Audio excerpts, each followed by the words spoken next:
Assalamualaikum warahmatullahi wabarakatuh.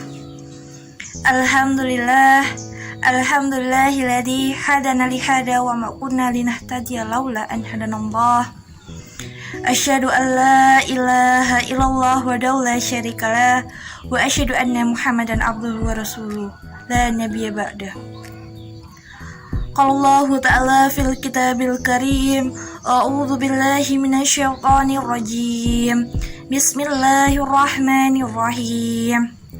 Wa auha rabbuka ilan nahli an ittakhidhi minal jibali buyutan wa minas sajari wa mimma ya'risu summa kulli min kulli samarati fasluki subula rabbika dulula yaruju min butuniha syarabun muhtalifun alwanuhu fihi shifaa'un linnas inna fi dzalika laayatil liqaumin yatafakkarun.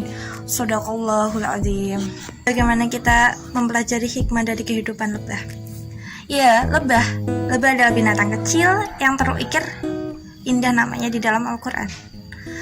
Allah Subhanahu wa Ta'ala mengabadikan namanya di dalam Al-Quran, surat An-Nahl, yang artinya lebah. Tentu ada keistimewaan yang dimiliki oleh hewan ini, sehingga namanya termaktub dalam kitab suci Al-Quran. Dalam Quran surat An-Nahl ayat 68-69 yang artinya, dan Tuhanmu mewahyukan kepada lebah, buatlah sarang-sarang di bukit-bukit, di pohon-pohon kayu, dan di tempat-tempat yang dibikin manusia. Kemudian makanlah dari tiap-tiap macam buah-buahan, dan tempuhlah jalan Tuhanmu yang telah dimudahkan bagimu. Dari perut lebah itu keluar minuman, yaitu madu, yang bermacam-macam warnanya. Di dalamnya terdapat obat yang menyembuhkan bagi manusia. Sesungguhnya pada demikian itu benar-benar terdapat tanda kebesaran Tuhan bagi orang-orang yang memikirkan. Quran surat An-Nahl ayat 68-69. Lebah diciptakan oleh Allah dengan banyak memberi manfaat. Dia menghasilkan madu. Itu adalah hasil yang bisa mungkin kita lihat dengan mata secara langsung.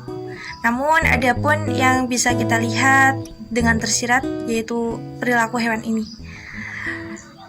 Dia memiliki cerminan bagi muslim sejati. Mengapa begitu? Karena dalam kehidupannya lebah memiliki sikap, yaitu satu, lebah menghisap saripati bunga. Dia hanya mengambil yang inti dan membiarkan yang lain. Dia lebih tahu mana yang menjadi prioritas dan kebutuhannya. Hal ini mengajarkan kepada kita bahwa setiap muslim harus mengambil sesuatu yang baik dan sesuatu yang halal. Sebab mengambil hak yang lain adalah hukumnya haram. 2. Lebah menghasilkan madu. Ia memberi manfaat bagi manusia. Madu berasal dari saripati bunga dan baik, maka keluarnya pun akan menjadi yang baik. Sesuatu yang halal, keluarnya pun akan menjadi yang baik ataupun halal. Lebah produktif dengan kebaikan dan hasilnya dapat dirasakan oleh manusia ataupun makhluk lainnya. Hal ini sesuai dengan hadis riwayat Tabrani dan Danuqutni, khairun nas anfa'uhum linnas, yang artinya sebaik-baiknya manusia ialah orang yang bermanfaat bagi orang lain. 3. Lebah hinggap di tempat yang bersih dan menyerap hanya yang bersih. Hinggap di tempat bersih menjadi pilihannya. Dia sangat berbeda dengan lalat. Ia hanya akan mendatangi bunga-bunga ataupun buah-buahan yang mengandung nektar ataupun madu. Begitu pula dengan sifat seorang mukmin. Allah Subhanahu wa Ta'ala berfirman dalam Quran surat Al-Baqarah ayat 172. A'udzu billahi minasyaitonir rajim. Bismillahirrahmanirrahim. Ya ayyuhalladzina amanu kulu min thayyibati ma razaqnakum washkuru lillahi in kuntum iyyahu ta'budun. Shadaqallahul azim. Artinya, hai orang-orang beriman, makanlah di antara rezeki yang baik-baik yang kami berikan kepadamu dan bersyukurlah kepada Allah jika benar-benar kepadanya kamu menyembah. Quran surat Al-Baqarah ayat 172. 4. Lebah tidak merusak dimanapun dia hinggap. Tak ada tangkai, daun, ataupun ranting pohon yang patah. Betapa mulianya hewan kecil ini. Dalam bergaul pun dia tidak menyakiti siapapun dan selalu senantiasa menjaga.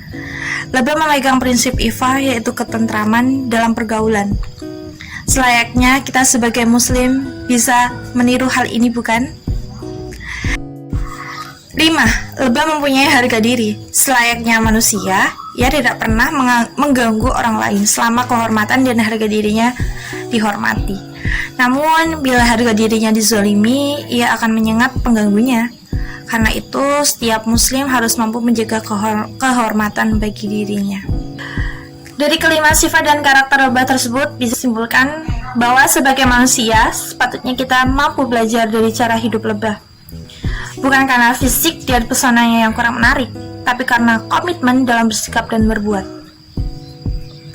Manusia memiliki kemuliaan dari makhluk lainnya. Lalu mengapa kita sebagai manusia yang dibekali akal pikiran dan hati nurani tidak bisa mencontoh dari filosofi hidup lebah?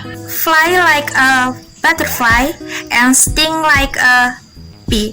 Terbanglah seperti kupu-kupu dan sengatlah seperti lebah. Kurang lebihnya saya mohon maaf apabila ada tutur kata yang kurang berkenan. Kesalahan datangnya dari saya dan kebenaran hanya milik Allah Subhanahu wa taala.